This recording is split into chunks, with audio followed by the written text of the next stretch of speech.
ఓం నమో భగవతే వాసుదేవాయ నమ. ఇవాళ మన భగవద్గీత శ్లోకం 7వ అధ్యాయం జ్ఞాన విజ్ఞాన యోగంలోని 18వ శ్లోకం.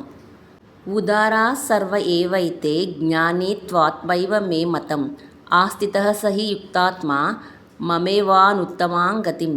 ఈ శ్లోకానికి అర్థం, ఈ నలుగురు భక్తులు అంటే ఆర్ధుడు, జిజ్ఞాసుడు, అర్ధార్థి, జ్ఞాని ఉదారులే, గొప్పవారే. అయితే జ్ఞాని మాత్రం నా అభిప్రాయంలో నా స్వరూపమే.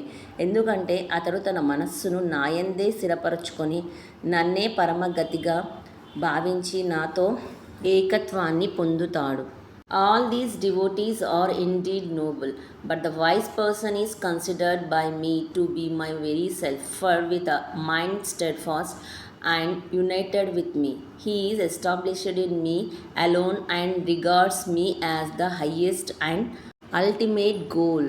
ఈ శ్లోకం ద్వారా మనం తెలుసుకోవాల్సింది ఏంటంటే, భగవంతుని వద్దకు ఏ కారణంతో వెళ్ళినా అది మంచిదే, కానీ ఆ భక్తి క్రమంగా నిష్కామ భక్తిగా జ్ఞానంతో కూడిన ప్రేమగా మారినప్పుడు మన ఆధ్యాత్మిక జీవితం పరిపూర్ణతను పొందుతుంది.